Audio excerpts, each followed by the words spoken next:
Hi, I'm Pam, and this is my monthly update video letting you know everything that I was up to in the month of October.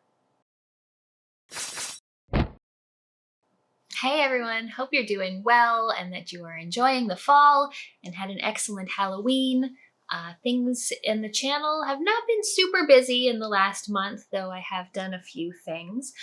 First of all, Point and Drink Adventure. We just had our 50th episode, which was a lot of fun. We talked mostly about spooky things, spooky movies we've been watching, spooky games we've been playing. You can check that out over on the Point and Drink Adventure channel. I didn't make too many videos in October, but even though I wasn't planning to do an official review of Silksong, I had so many things to say about it, and while I didn't want to script the video because that seemed like too much work, instead I just made copious amounts of notes and ended up putting out an almost 40-minute video as opposed to my usual like 8 to 12-minute video Metroidvania reviews. So I think it actually ended up being more work than it would have been if I had done it the other way. But as I said, I had lots to say, and the comment section for the most part was really great on that video, and I think people enjoyed it. I also decided to experiment a little bit with shorts last month. I'm not really a shorts creator,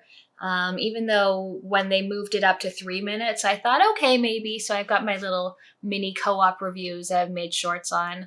I found this service called Opus AI, and I am not a generative AI fan at all, but this basically just takes, you put your video in it, and it's like, here are some shorts that we think would do well.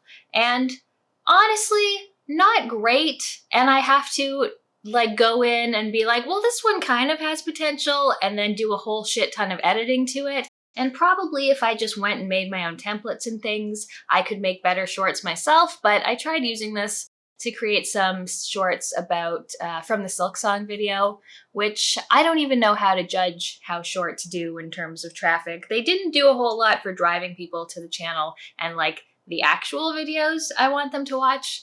But yeah, let me know what you think of shorts, if you watch them, if you even see them in your feed. I do actually have some pickups from October. It was my birthday at the beginning of October on the 4th, and my friend Mel got me a new video game vinyl. It's been, well, not that long actually, since I got one, but it is Scott Pilgrim versus the World, the game, and I really like this soundtrack. It's very upbeat and catchy, and I also really like this game. I've played through it in co-op a couple of times, and it's always a ton of fun. Also love that it takes place here in Toronto, where I am. The vinyl itself is a beautiful see-through orange, and yes, I was very happy to add this one to my collection.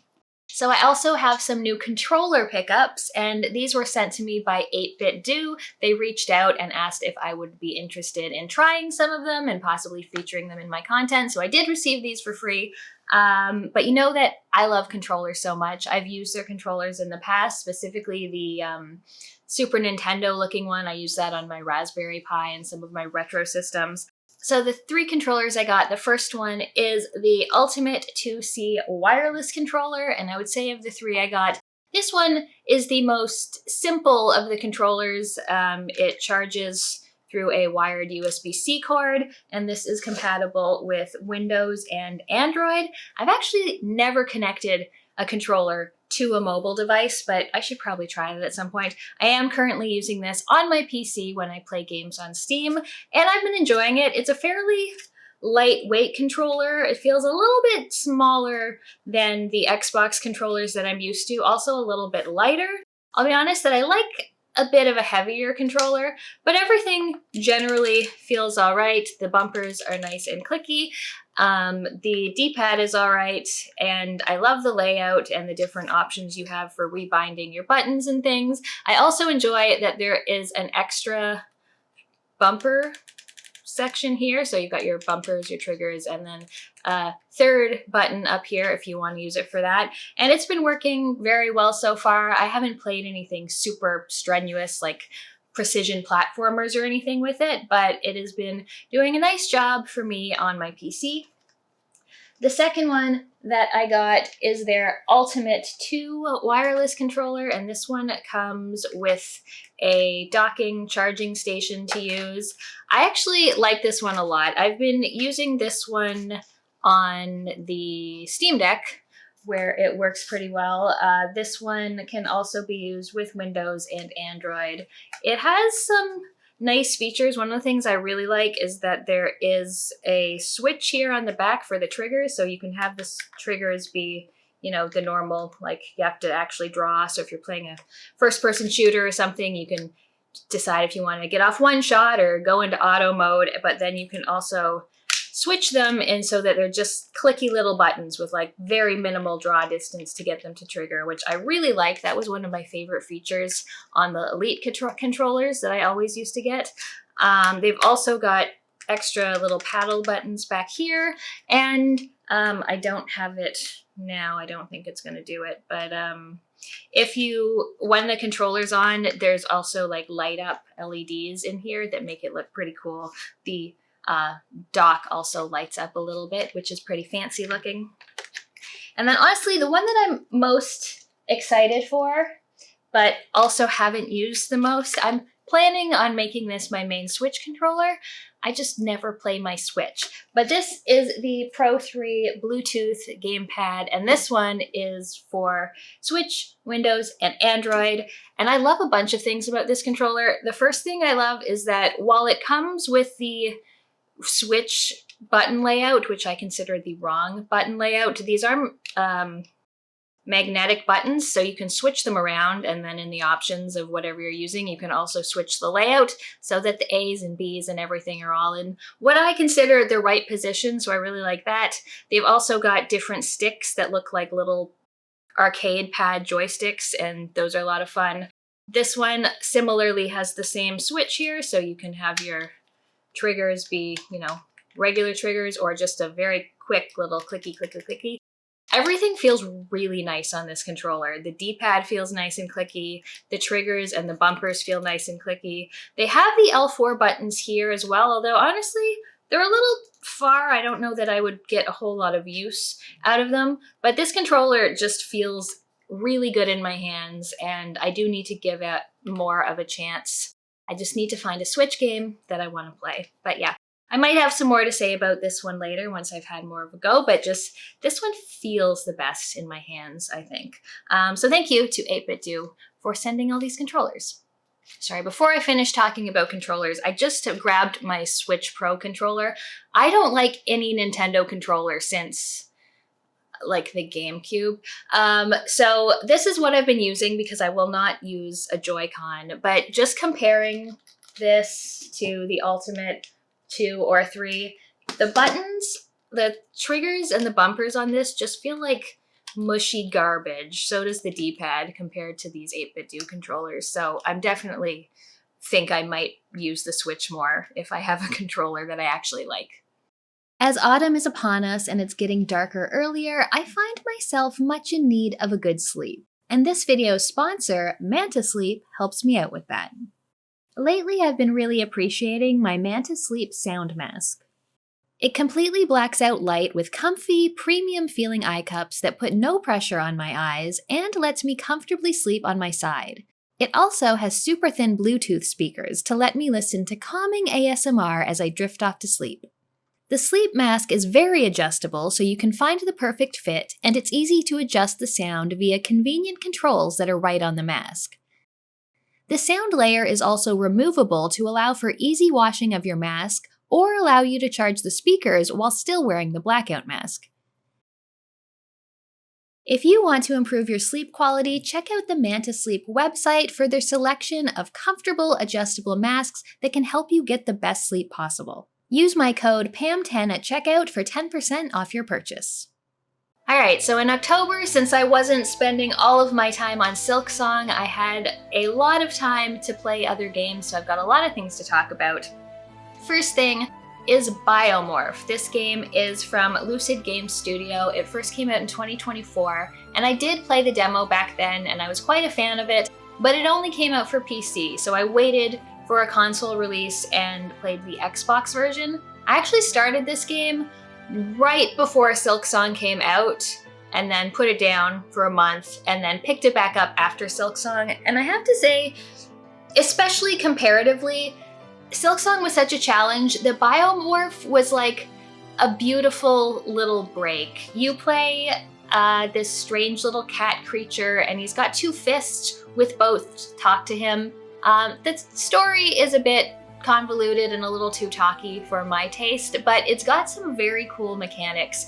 The biggest one is that after you have killed an enemy, it sort of drops a goo pile that then you can turn into that enemy and use its abilities. And then once you killed an enemy a certain amount of times, then at any time you can equip that, turn into them, and use your abilities. So in addition to the things that you're getting yourself, the enemy abilities are what's helping you get through the levels, get to places you can't reach, go through little cubbies that you couldn't fit through otherwise. And I thought that was a really cool idea. Kind of like Kirby, just taking something's power and using them, and I really like that. Overall, this game is just very good, a nice balance of exploration and combat and platforming. It also has some great difficulty and accessibility options. One of my absolute favorite things, especially after Silksong, was that you can just turn off the option where you drop your currency when you die. Begs the question, why is it there in the first place? But I do appreciate the ability to turn that off. You can also increase your damage output by up to 50% and increase how much damage you take by up to 50% if you're having trouble. Honestly, I started it on just the normal without dropping your stuff when you die. And then after Silksong, I was really tired of dying, and I was like, nope, just turn those modifiers up, please. I would like to just have a nice time with the game. So I appreciated that a lot. It's very cool. It has a hub area that you sort of build up, characters that you talk to, a lot of different side quests to do. And overall, I just thought Biomorph was a very solid game. Another game that I played, also a Metroidvania, this one Dylan and I played through on stream. It is called 100 Pumpkins 2. It is developed by Jeremiah Stilts, and it came out in 2023. We played this on Steam, and this is a little micro Metroidvania. It's actually a very cute concept. You are like a scarecrow pumpkin head man, and birds come and steal all your pumpkins, of which you have 100. So then you have to go through this world, which is a 10 by 10 grid, and every screen has a pumpkin on it, and you need to figure out how to get it, usually through some little puzzles or platforming challenges, or occasionally having to fight a boss. But it was a very cool idea for a game.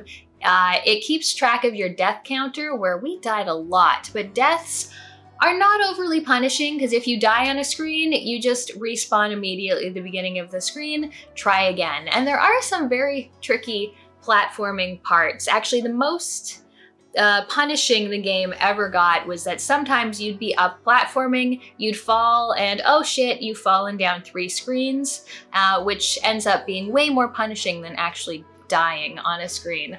But it was a very clever game. It took us about 3 or so hours to play, and I really enjoyed it. So yeah, 100 Pumpkins 2, if you're looking for a little bite-sized, very clever, amusing Metroidvania, then I recommend it. Just keeping this Metroidvania train rolling, Blade Chimera is the latest one from Team Ladybug. It came out in 2025, and I believe this is only on PC for now. And a lot of people recommended this to me for a few reasons on my Metroidvania rankings. And I have to say, I thought this game was a bit meh. Team Ladybug, when I like them, it's because they introduce very cool mechanics. Like, my favorite of their games is Touhou Luna Nights, which just has really cool bullet hell inspired mechanics. This game, I didn't find the mechanics all that interesting. You have like a sword spirit with you that you can throw and return to things. You can use it as a platforming thing or to create a shell around yourself. You have some magic spells, but nothing that was that interesting to me. I also found, and this is usually my criticism of Team Ladybug games, was that the world was just not special or interesting at all. Like, exploration was very meh. None of the areas seemed to have a whole lot of life to them, and even though the pixel art is very nice, just the world didn't engage me or interest me all that much. I would say the best part of the game is the boss fights. Something else that a lot of people liked and mentioned to me is that you can also fast travel anywhere at mostly any time. So you can just open up your map, even mid-combat in a lot of instances, and click the exact square that you want to go to if you want to fast travel somewhere, which is convenient, but I think it also helped, or not helped, but hurt the world to feel kind of unspecial and like I wasn't really getting to know it when I could just be like, okay, go here, go here. There was also a whole bunch of very fetchy, very boring side quests that I didn't enjoy doing. So while the boss fights of the game were good, I found the exploration, the world, the story, just not very good, and I would not particularly recommend this one. I thought it was like a C. You thought we were done with Metroidvanias, but we're not. The next one I played is called Castle in the Clouds, and this is by Libreheart. It came out in 2021 on PC, and this is one of those horny Metroidvanias. After playing Flip Witch, the Forbidden Sex Hex, which was a great game, I was like, what else is there out in the porn Metroidvania genre? So this is one that looked interesting. It has a very, like, 8, maybe 16-bit. It kind of, I don't know, it gives me a real Genesis feelings, to be honest. And the game is, just taking the gameplay and mechanics, it's all right. It's, the mechanics are, again, very Genesis feeling, so it's sort of like a Metroidvania that is pretty linear, other than occasionally going back to an old dungeon to find something that you didn't have access to in the first place. I ended up putting this one on easy mode because I just don't have any patience for sort of that old school difficulty anymore. And I thought that gameplay-wise, this was a decent enough time. It definitely kept my attention. It was on the shorter side, like maybe 5-ish hours to beat this one. Now, in terms of how they incorporated the sex stuff, wasn't a fan. Definitely not nearly as clever or amusing or titillating as Flip Witch. Everything was pretty rapey, honestly. So, like, it didn't seem like your character was ever having fun, which, you know, I would rather she be having fun. And they just kind of, for the most part, it was like a bunch of sex at the beginning, a bunch of sex at the end, and then it kind of, like, forgot that it was supposed to be a sexy Metroidvania. So, yeah, I wouldn't... This one was fine. I liked it more than Blade Chimera, but definitely didn't hit the Flip Witch heights. The next game I finished is Keeper. This is the latest from Double Fine, and it just came out last month in 2025, and I played it on Xbox. I remember seeing this game be advertised at one of the big gaming events, and it looked very cool. And then I feel like they completely dropped the marketing ball because I didn't hear anything else about it until I saw it show up on Game Pass. So they could have definitely marketed this game a little more. It's a very strange one, very fitting of Double Fine, psychedelic in a lot of ways. You play a lighthouse, and at the beginning of the game there's this bird creature being chased by these shadows, and you save it by shining light on it, and then you pull your little lighthouse up off the ground and totter around on wobbly legs, and you and this bird go on this beautiful journey. So this game actually quite reminds me of Journey, though I found it immensely more entertaining. It's a game that is really a lot about vibes, about seeing these beautiful environments and hearing great music. You build a sort of rapport between the lighthouse and the bird without ever really having any dialogue or anything to read. And you go through this fairly linear adventure, solving little puzzles, exploring the world, and you actually change your form, maybe a slight spoiler, but you're not always a lighthouse. So the gameplay does evolve in order to keep things interesting. And I thought this was just a very nice, very special game that also I found got better as it kept going, which I really appreciated. But yeah, if you're into a very sort of vibey, just really cool experience of a game, I definitely recommend Keeper.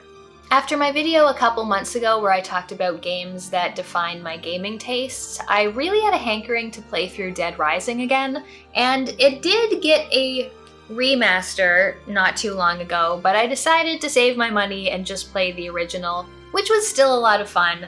It's a very silly game where you're just always in costumes and putting hats on zombies and fighting ridiculous psychopaths and helping very, very stupid people try to survive throughout the mall. The timing elements, which I've always loved, still hit just as hard. I loved having to choose when I was going to save people versus fight a psychopath, when I was willing to leave someone behind because they just really, really wanted to be eaten by zombies. I had a lot of fun with it, although I do find, now that I've played it again, the ending kind of falls down. You get to a point and all of your timed quests just disappear and you just get like 12 hours in the mall with 0 objectives, which I didn't like. I just ended up driving through the tunnels underground, just running over zombies for 12 hours, which wasn't the most exciting. And then the final boss fight of that game makes you use all your melee abilities, which I never use when I fight anything else in the game, so I was very terrible at it. But overall, especially the first like 80% of Dead Rising, absolutely love it still. And lastly, this is one that Dylan and I just played on stream recently. It is called This Is Not Your House. It is developed by Trash Eyes and came out for PC in 2024. Actually, our friends over on the Trash Station podcast talked about this one, which is why Dylan wanted to pick it up. And this is a choose-your-own-adventure visual novel. It's a nice, concise game. It's got sort of Game Boy-looking graphics, which are really well done, just like the little individual pixels everywhere. And you basically play a character who has just come home from the grocery store. They go up to their house, and someone is already in there and tells them, this is not your house. So you have to decide how you're going to react to this. Are you going to barge in? Are you going to give it up? Are you going to try and go find help? And so we ended up going through getting all 10 endings of this game, one of which involved mushrooms and was definitely my favorite one by far. But it was just a charming, slightly disturbing, well-written little visual novel where you really had a lot of choice in what was happening, and we beat all 10 endings in about an hour. Also, I bought the game on sale. It was 77 cents, so, you know, pretty decent bang for your buck. Yeah, if you like that kind of game, then I enjoyed This Is Not Your House. I also have a few games that I decided to retire in October. Another one that was recommended to me a lot in my Metroidvania rankings is Pseudoregalia, which is a 3D platform-heavy Metroidvania. This is by Ritzler. It came out in 2023 for PC. And I never picked this one up despite the overwhelmingly positive reviews because it looks like a Nintendo 64 game, and I don't like that. So that kept me away from it, but everyone's like, oh, definitely try it. So I tried it, and I do think it's very, very ugly, but I was like, it's fine, I can deal with ugly. The first 30 minutes or so, I was actually enjoying myself a lot. The controls are very smooth. I love platforming. There's some combat, which is honestly not my favorite thing in the world, but it was okay. But then I got this ability that was like a wall kick. Not a wall jump, but a wall kick. And I hated using that ability, and I was bad at using that ability, and I didn't like using that ability. And it seems like everything was going to sort of build off of that in the game. Also, I'm pretty sure when this game came out, it did not have a map at all, and they have since added a map. I don't think it's a very good map, and I didn't enjoy navigating my way through the game, so I spent maybe an hour with Pseudoregalia before I decided this is not for me. Another one that I've probably given up on at this point is the Rogue Prince of Persia. This one just came out from Evil Empire in 2025, and I played a few hours of this. This is by the same developers who did Dead Cells, which is an absolutely amazing game.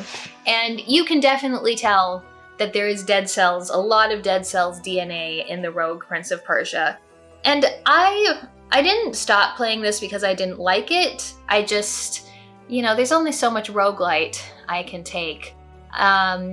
It's really cool. I really like the art style. I really like the platforming, specifically that they managed to get the Prince of Persia wall run into a 2D game. So you're running sort of on the wall in the background behind you, which I thought was a really, really cool addition. I also really like the way that they do progression, where you have to do certain quests in order to open up new areas. They have a very cool overworld map where you can see which area leads to which place. So if you need to go to certain places for quests, you can do that.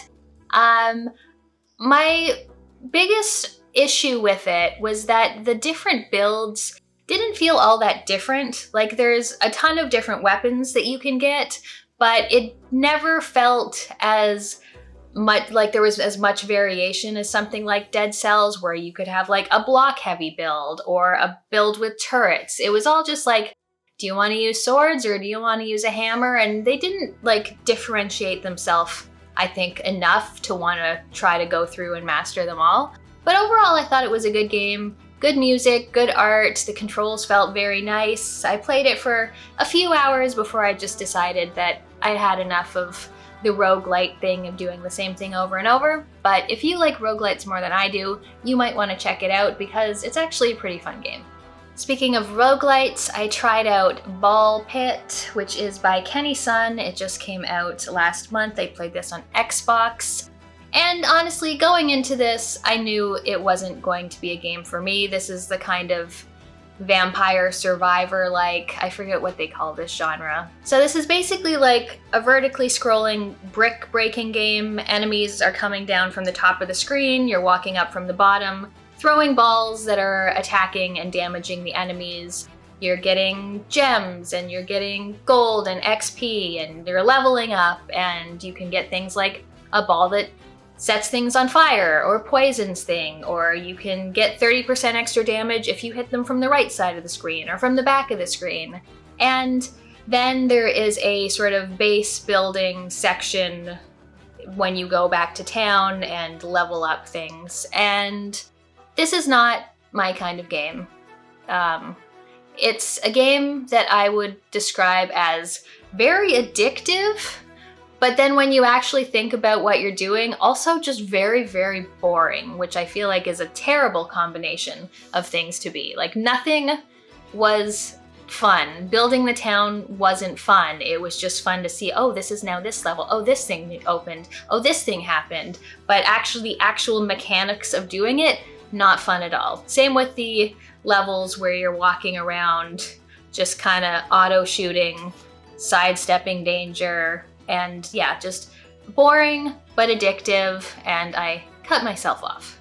And then the last thing that I gave a shot to was Pacific Drive, which is a game I heard a lot of people talk about last year. This is by Ironwood Studios, came out in 2024 and just released on Game Pass. And this is a survival crafting game where you are driving a car around and having to upgrade your car as you're figuring out what's happened. You're in a sort of exclusion zone, like Stalker or Annihilation, that you find yourself in, and voices on the radio are trying to help you out. So you find a car, you need to repair your car, you need to upgrade it, you need to go on little quests where you're going to get objects, you're finding everything you can and just breaking it down into its component parts, which you then use to make new things and make upgrades. And I saw Dylan playing this, and I was like, oh, I could play this. This looks like fun. And I did enjoy the introduction to the game quite a bit. It was like a nice combination of narrative, of crafting, of exploration, with a little bit of spooky danger in the background. But then once I got to the next mission, I was just like, oh, I don't want to just go around breaking down everything I find. That's only fun for apparently like an hour or two, and then it stopped being fun for me. So yeah, Pacific Drive was one I was like, oh yeah, maybe this is for me, only to realize, no, not really. So that is all for my October updates. Leave me a comment, let me know what you've been playing recently, if you have any interesting pickups, or any games you're looking forward to. Thanks so much for watching. I'll see you next time. If you want to see more, go check out one of my other videos here. Also, don't forget to visit this video's sponsor, Manta Sleep, if you want to sleep better and help support the channel. Thanks for watching, and I'll see you next time.